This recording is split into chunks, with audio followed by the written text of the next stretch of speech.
그리스도의 풍성하신 은혜와 사랑이 늘 함께 하시길 바랍니다. 오늘 이 저녁에는 사도행전 2장 1절로 13절까지의 말씀 잠시 살펴보려고 합니다.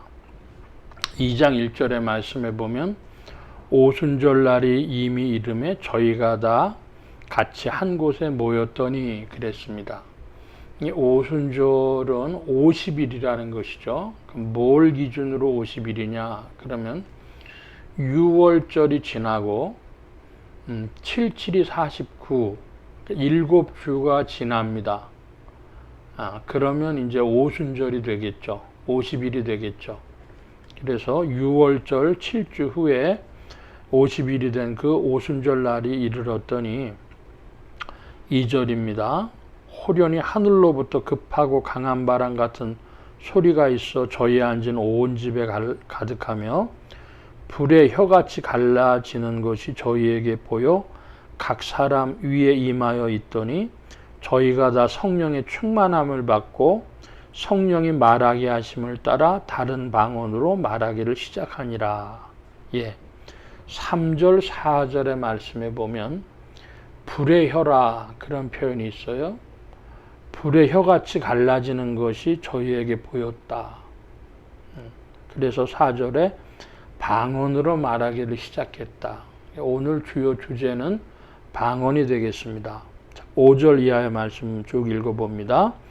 그때 경건한 유대인이 천하각국으로부터 와서 예루살렘에 우거하더니 이 소리가 나매 큰 무리가 모여 각각 자기의 방언으로 제자들의 말하는 것을 듣고 소동하여 다 놀라 기이 여겨 이르되 보라 이 말하는 사람이 다 갈릴리 사람이 아니냐. 우리가 우리 각 사람의 난고 방언으로 듣게 되는 것이 어찌미뇨. 우리는 바데인과 메데인과 엘람인과 또 메소포타미아 유대와 갑바도기와 본도와 아시아 부르기아와 밤빌리아 애굽과 및 구레네에 가까운 리비아 여러 지방에 사는 사람들과 로마로부터 온 나그네 곧 유대인과 유대계에 들어온 사람들과 그레데인과 아라비아인들이라. 우리가 다 우리의 각 방언으로 하나님의 큰 일을 말함을 듣는도다 하고 다 놀라며 의욕하여 서로 가로되 이 어쩐 일이냐 하며 또 어떤 이들은 조롱하여 가로되 저희가 세술에 취하였다 하더라. 5절 이하의 말씀에 보면 방언을 사람들이 오순절 마가다락방에 모인 사람들이 방언하는 소리를 듣고 이 어쩐 일이냐 그럽니다. 어쩐 일이냐. 다 이 사람들이 외국어 여러 다양한 나라에서 사람들이 모였단 말입니다. 바데, 메데, 엘람, 메소포타미아, 유대, 갑바도기아, 본도, 아시아, 부르기아 등등 여러 곳에서 온 사람들이 다 그 자기네 말로 들은 겁니다. 그러니까 사도행전 2장의 방언은 외국어 방언이라 할 수 있습니다. 그렇게 듣게 된 거예요. 이 어쩐 일이냐 그렇게 말하는데 11절에 그 핵심이 나와 있죠. 우리가 다 우리의 각 방언으로. 여기에 우리의 각 방언이라는 것은 우리의 말로 즉 외국어로 하나님의 큰일 말함을 듣는도다. 이것이죠. 사도행전 2장의 방언은 각 나라의 말로 여러 외국어로 하나님의 큰일을 들었다. 이것입니다. 자, 이 방언은 어디에 나오는 방언과 다르냐 하면 고린도서에 나오는 은사로서의 방언과 다릅니다. 그 말은 알아듣는 사람들이 없었습니다. 그래서 방언 통역하는 사람이 필요했죠. 자, 그런데 마가복음에도 보면은 새 방언을 말하며 이런 일이 따른다 그러면서 독을 마셔도 해를 받지 않고 새 방언을 말하고 그랬습니다. 이때 방언은 또 뭐냐? 제가 들은 독특한 말씀인데요. 순복음교회 목사님 만났습니다. 이거는 어떻게 해석하십니까? 그랬더니 순복음교회 많은 목회자들은 그것을 언어가 새로워졌다라고 해석합니다. 그래요. 그게 무슨 말씀입니까? 그랬더니 부정적인 사람들이, 부정적인 언어 생활하던 사람들이 긍정적인 언어 생활로 바뀌었다. 안 돼, 나는 못해, 안 될 거야, 이렇게 말하던 사람들이 내 인생은 왜 그래, 나는 되는 일이 없어, 그렇게 말하던 사람들이 이제 그리스도 예수 안에서 하나님의 은혜로 이루어졌습니다, 되어진다, 될 것입니다, 해보자, 이렇게 긍정적인 말로 바뀐 것을 새 방언이라고 해석합니다. 그러시더라고요. 자, 그러니까 성경에 나와 있는 방언 세 가지가 뭐가 있냐 그러면 첫째로 사도행전 2장의 외국어, 또 고린도후서의 은사로서의 방언, 그리고 세 번째 마가복음에 나오는 새로운 언어 생활, 이렇게 정리해서 말씀드리겠습니다. 방언 그러면 성도님들은 다 은사로서의 방언만을 생각하시죠.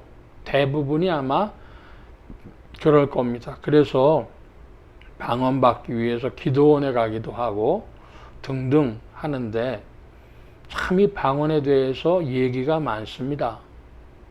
장로교회 목회자들은 이 은사로서의 방언, 그것은 4세기 이후에 끊어진 것으로 보고, 성경이 이루어진 이후에는 끊어진 것으로 보고 인정하지 않는 완고한 사람들이 대부분입니다. 경험적으로, 현상적으로 성령의 역사로 나타나는데 그게 무슨 말이요? 하겠지만 장로교회 목사들은 완고합니다. 그 부분에 있어서. 이유가 뭐냐? 흔히 조직신학이라고 하는 책이 있어요. 그 책에 보면은 신론, 그리스도론, 구원론 이런 것이 있는데 뭐가 없냐? 성령론이 없습니다. 장로교회의 조직신학에는. 아니, 성령론이 없다니 무슨 말씀입니까? 교회론이 성령론이에요. 성령은 성경과 교회를 붙들고 일하시기 때문에 개인적 체험으로서 은사들, 그런 것은 중요치 않고 오히려 교회를 흔들 수가 있다. 선교를 방해할 수 있다. 그러므로 대부분의 경우 그것은 실제로 성령이 주시는 게 아니라 마귀가 미혹하는 것이다. 이렇게 보는 목사님들이 많이 있는 것입니다. 신학교에서는 그렇게 배우는데 장로교 목사들도 목회 현장으로 지옥교회로 돌아가서 성도들이 막 은사를 나타나는 걸 좋아하고 하니까 그냥 좀 허용해주고 그래서 그렇지, 장로교회는 원래 그런 입장입니다. 그래서 순복음교회가 방언을 강조했을 때에 1970년대 때 그 문제 가지고 논란이 커서 장로교회에서 방언하는 신자들은 교회에서 쫓겨났었습니다. 오늘날 이해할 수 없는 일이죠. 아마 오늘날 성도들은 아니 방언을 하는데 왜 쫓겨나? 그렇게 하실 텐데 그 정도로 완고했었습니다. 저는 1985년에 신학대학원 입학을 했는데요. 그러고서 이제 80년대가 되니까 이 방언을 인정해야 될 것이냐 말아야 될 것이냐 그런 논의가 이제 많은 참입니다. 거기 핵심은 이거죠. 교회를 이게 흔들 것이냐 말 것이냐, 여기에 장로교회는 관심이 있었던 겁니다. 현상 그 자체가 일어났는데 그거 없다 그러는 게 아니라 그게 교회의 유익을 결국 줄 것이냐 안 줄 것이냐, 교회의 유익을 주지 못한다면 환란을 이겨나가는 성도에게 도움을 주지 못한다면 그건 마귀 미혹이다, 이런 입장이죠. 그런데 방언을 함으로 기도를 많이 하고 환난을 이겨내고 교회에 충성되고 그리스도에 대한 믿음이 더해진다면 교회에 유익이 되는 거니까 굳이 그것을 성령이 베푸시는 것 같은데 그걸 거부할 이유는 없는 것 아니냐, 이제 이런 입장이었습니다. 1989년에 봄에 제가 강원도 황지라는 곳을 가게 됐습니다. 예수원이라고 하는 수도원이 있죠. 그때 토레이 신부님이라는 분이 생전에 살아계셨을 때입니다. 어렵사리 아무나 만나주시질 않습니다. 오는 사람 죄다 만날 수가 없으니까 그 아침이 되면 의회에서 만날 명단을 쭉 제출하면 그 신부님을 만나보겠다고 사람들이 신청을 하면 그 명단 중에 의회에서, 수도원 의회에서 이 사람들은 신부님이 만나셔도 괜찮겠습니다 한 사람들만 만날 수가 있어요. 근데 어떻게 그분을 만나뵐 수가 있어서 뵀습니다. 그래서 제 목회에 대해서 좀 의문이 있던 참에 질문이 있어서 좀 찾아뵀습니다. 그 토레 신부님이라는 분은 그 당시로도 세계에서 꽤 유명했던 분이고 한국 교회보다는 미국 교회와 유럽에서도 유명했던 분이신데요. 성공의 신부님이었고 은사도 여러 가지를 좀 나타내시고 방언도 하시고 그런 분이셨습니다. 그분은 그 미국의 프린스턴 신학교, 장로교계통 신학교를 졸업을 하시고 성공의 목사가 되고 그랬는데 그 성령 은사를 인정하시고 하셨던 분입니다. 그래서 제가 찾아뵀죠. 근데 제 목회에 대해서 말씀드렸더니 본인도 신학교를 졸업을 하고 선원이 돼서 목회를 안 하려고 했는데 하나님이 되돌려 보내셔서 목회를 하게 됐다. 제가 마음속에 여러 가지 의문이 있었던 때라 그런 이야기도 들었고 또 질문을 했습니다. 제가 기도를 한참 하다 보면 제가 기도하는지 뭐 입에서 막 소리가 나가는데 성령님이 기도하시는지도 모르겠고 기도가 깊어지면 그런 현상이 나타나고 두 번째는 제가 그런 와중에 방언을 하는지 안 하는지도 잘 모를 때가 있습니다. 그랬더니 굉장히 떨어져서 이야기를 했어요. 한 3m 정도 큰 책상 하나를 떼어놓고 그렇게 대화를 했는데요. 갑자기 일어나시더니 저한테 옵니다. 그러더니 저한테 손을 얹으시면서 형제님 기도합시다 그러면서 하나님 형제가 방언하는지 못하는지도 모르겠고 방언하길 원한다 합니다. 그러면서 바로 본인이 방언을 하시는데 저도 같이 방언이 되는 거예요. 제가 의식을 가지고 내 입에서 방언이 내가 모르는 말이 나온다는 건 처음 체험을 했는데요. 입 주위가 좀 뜨거워지고 혀가 무거워지면서 무슨 말씀이 나가는 거예요. 라피파미나 카메나 포네메 캐스파니 하면서 막 나갑니다. 그래서 이게 뭔 현상이냐? 지금 하면서도 지금 이게 뭔지 모르겠어요. 그랬더니 방언을 하고 다시 돌아가 앉으시면서 형제님 이제 다른 얘기 합시다. 그럽니다. 그래서 또 제가 신학적인 의문이 있었던 거 몇 가지 질문하고 그러고 나왔는데 그 이제 집으로 돌아오면서 기차 타고 돌아오면서도 이거 놀라운 겁니다. 이게 무슨 일이지? 친구 전도사랑 같이 가는데 그 친구 전도사 화장실 간 사이에 또 혼자 해보는 거예요. 방언 라피파메나 칼랄 벨라이케바나메나 케스 또 되네. 그러면서 혀가 무거워지면서 그래서 방언이라는 현상이 있는 거구나. 그것은 인정을 했고 그 후로도 이제 방언의 문이 열리니까 기도하기가 좀 쉬워지고 그래서 방언 기도하고 한참 하다 보니까 이게 첫째로는 내가 모르는 회개 기도 많이 하는 것이로구나 하는 걸 알게 됐고 사도 바울의 말처럼 내가 방언 많이 함으로 하나님 앞에 감사하다라는 말씀 뜻도 알아듣게 됐고 또 이렇게 적용을 해 갑니다. 그런데 중요한 것은 그 방언이 교회를 흔들 수도 있다고 하는 것을 보면서 다시금 그 장로교회의 입장을 깨닫게 됐고, 그리고 본질적으로 사도행전 2장에서 말씀한 이 방언이 하나님의 큰일을 말한다, 복음 전파에 초점 맞춰져 있다고 하는 것을 다시금 기억해 됐습니다. 방언을 좀 간단히 다시 한번 정리하자면은 그런 세 가지 초점이 있었죠. 하나는 사도행전 2장의 방언은 외국어, 두 번째로 고린도서의 방언은 은사로서의 영적인 언어, 셋째로 마가복음의 새 방언은 새로운 언어 생활, 이렇게 말씀드렸는데, 특별히 이 사도행전 2장에서 처음 나온 이 방언은 선교적인 목적이 있었습니다. 그러므로 이 세 가지 방언을 다 합해서 말할 때는 우리가 선교적이고 신앙적인 언어 생활, 복음을 전파하고 우리의 언어가 긍정적이 되고 하는 것이 다 방언이고, 또 하나 우리가 영적 언어로서 방언을 말할 때는 교회를 흔들지 말아야 된다. 자, 이게 무슨 뜻이냐?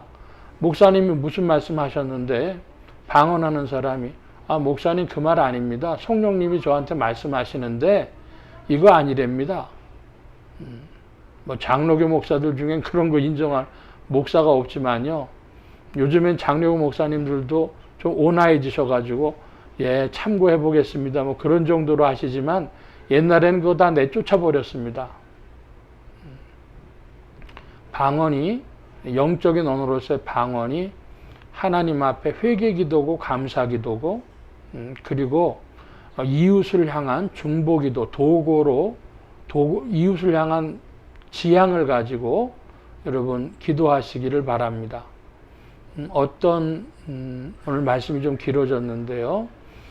어떤 집사님 한 분이 교회에서 새벽 기도를 하다가 방언을 처음 하시는 거예요. 그런데 무슨 개구리 소리 같은 걸 내시더래요. 근데 그 목사님이 지혜로우셨어요. 집사님, 선교사님들이 세계 선교를 나가 계신데 하나님 세계 선교의 큰 일이 이루어지기를 원합니다. 그걸 마음에 꼭 두시면서, 방언 무슨 내용인지 잘 모르시잖아요. 지금 방언 통역은사는 안 오셨잖아요. 그러니까 마음속에 하나님 세계 선교를 위하여서 주의 일이 나타나기를 원하고 저도 동참하기를 원합니다. 우리 교회도 사용해 주세요. 그런 마음의 지향을 가지고 방언 기도하시기 바랍니다. 그랬더니 그렇게 하겠다고. 조금 지나다 보니까 몇 주 지나니까 그런 개구리 같은 소리가 없어지고 바뀌어지더라, 그런 얘기를 들었습니다.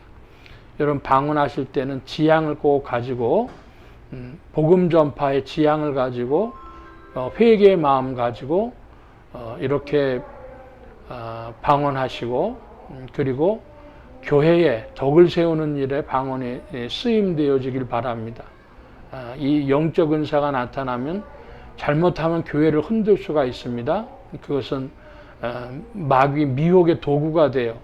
그러니까 베드로가 주는 그리스도시요 살아계신 하나님의 아들이십니다, 이렇게 말하고서는 이제 너는 베드로라, 그런 말씀을 들었지만은, 그런데 동시에 사단아 내 뒤로 물러가라, 곧 그런 말씀 들었잖아요.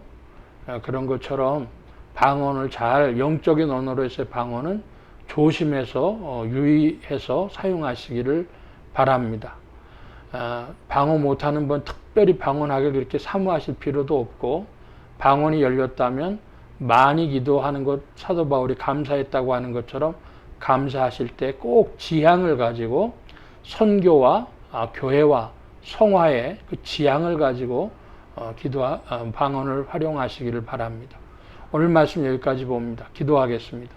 만복의 근원 되신 주님, 함께하여 주셔서 방언으로 오순절 성령의 역사를 일으키셨을 때에 하나님의 큰 일을 사람들이 들었습니다. 복음 전파에 큰 소망을 가지고 주의 일에 동참하며 또 입술을 열어 방언을 하는 성도들이 되어지며 온 교회가 되어지도록 주 성령께서 붙들어 주시옵소서. 주 안에 전진케 하심을 구하며 감사하며 의지하올 때에 예수 그리스도의 이름으로 기도하옵나이다. 아멘. 하늘에 계신 우리 아버지여, 이름이 거룩히 여김을 받으시오며 나라의 마옵시며 뜻이 하늘에서 이루어진 것 같이 땅에서도 이루어지이다. 오늘날 우리에게 일용할 양식을 주옵시고 우리가 우리에게 죄 지은 자를 사하여 준 것 같이 우리 죄를 사하여 주옵시고 우리를 시험에 들게 하지 마옵시고 다만 악에서 구하옵소서. 대개 나라와 권세와 영광이 아버지께 영원히 있사옵나이다. 아멘.